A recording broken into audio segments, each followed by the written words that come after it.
is Neil Schell. I've been in the film industry for 35 years, something like that, maybe a little longer. I've done everything from editing film, like the old days when we had to cut it. Down in Los Angeles, I learned how to do that, and I did that for quite a while. And I'm an actor, I'm a director, I'm a writer, I'm a producer. I also coach actors. I have been for like 30 years now, quite a while.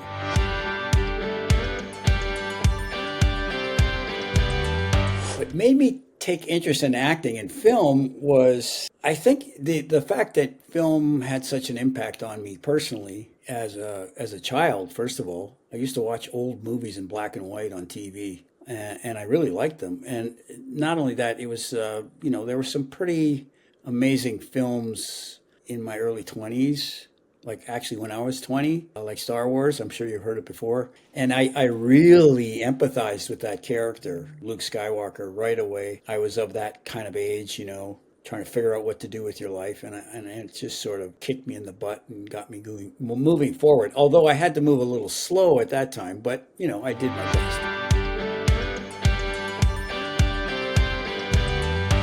Well, I would say as an actor, it's working with Liam Neeson. That was pretty awesome. I'm very proud of that in the movie The A-Team. As a director, my first directing job was to direct 26 half-hour episodes in a row in Kenya.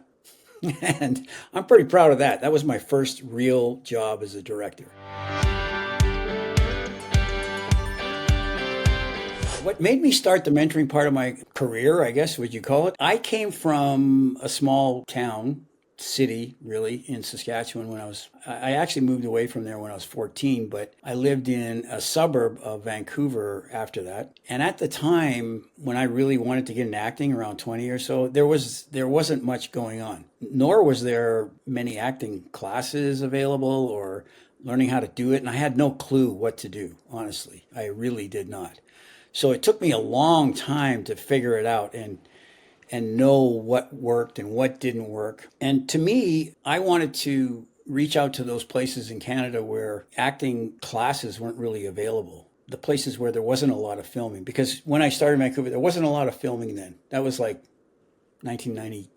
What was it? No, 1981, long time ago. So they had a few movies of the week, Americans movies of the week were shooting there, but that was about it. And a Canadian production that was called Beachcombers, which was shot up the coast, and this guy would, find logs floating in the water, and it was all very Canadian stuff. But that was about it. Now, of course, Vancouver is a very big and bustling film center, so it's quite different now, and there's lots of acting courses and so on. So I would travel across the country, even, go to places that don't have much going on and help guys out. And I still do it.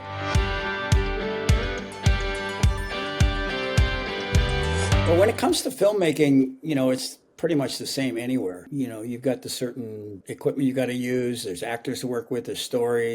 You got to edit. Everything is virtually the same, and the techniques involved with all of those departments don't really change. So it's not that different. But what is different are the budgets, the people you're working with, and what they can accomplish in that industry, in that country.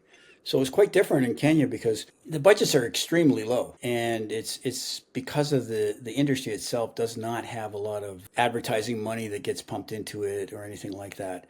And so it comes from the broadcaster down to the level of where you're making something. In this case, it was all television. So the advantage for me was that I had to come up with solutions that normally could just throw some money at, and I had to get it done regardless to the highest quality I could with the resources I had. And time was one of them. The longer you take to shoot, the more it costs. So I became very resourceful in ways that you would never have to do in Canada or the US.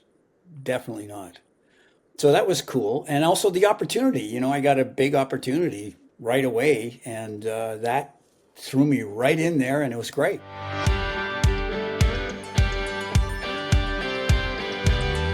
What's challenging about breaking into the industry as an actor is you're not known. Because you're not known, you're not trusted, really.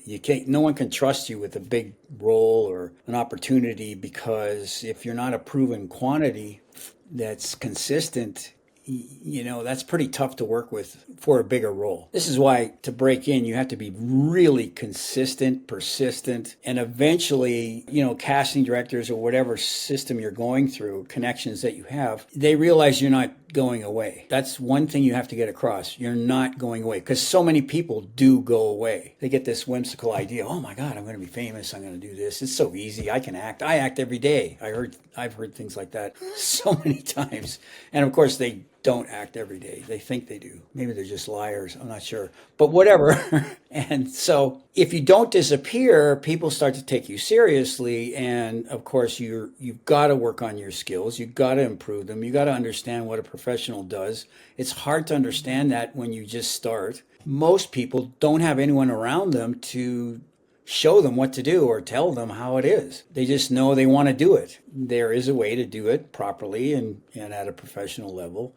And so you've got to learn that while you get known. So you've got to meet people and connect with people and put yourself out there and maybe even do a little short film on your own, something like that. Even produce your own product.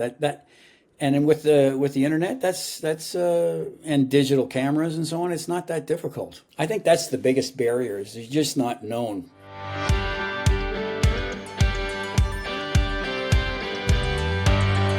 The biggest mistake I see is professionalism, not knowing what that means as an actor. I also see new actors, brand new actors, worrying about things that they shouldn't be worrying about. For example, memorizing your lines. There's such an emphasis on memorization in school, right? And you can't really do well unless you do memorize things. Then they think, with acting, it's all about memorizing. I just have to memorize and then I can do it. And that's actually not true at all. In fact, memorization is really the last thing you should worry about. It's more about connecting to the character and understanding the story.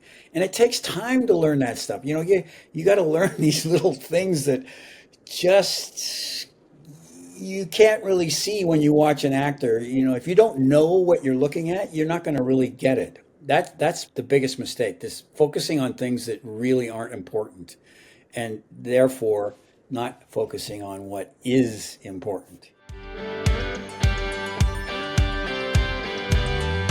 What separates actors from the ones that make it and the ones that don't? That's a tough question. I don't know if there is an exact thing about that. What I have observed over the years is those actors who are young and have support do well. If you don't have support immediately around you, like the people who are closest to you, you're going to have a very hard time. Because it's not an easy ride. It is difficult. You never know when you're going to get to work. You never know when it's going to happen. If the people around you don't understand that and support you regardless, it's really, really difficult. So what I've seen is young people who are they have talent, and that's important, but they have support and they're persistent and they understand the value of that support. They're not just taking it for granted. They are really appreciative of that support. So I've seen that happen, and really consistent and persistent at what they're doing. So that's really the difference. The future holds movies for me. I have a slate of 4 movies that I'm developing right now. One is an animation, which I have been working on for I think it's 9 years now. It's African superhero thing, and it's a long story of how I got into that. But I have made a 3.5 minute kind of prototype little story, and it was picked up by Fox Soul, which is a fast TV channel online, which you probably know about, those kind of things, fast channels.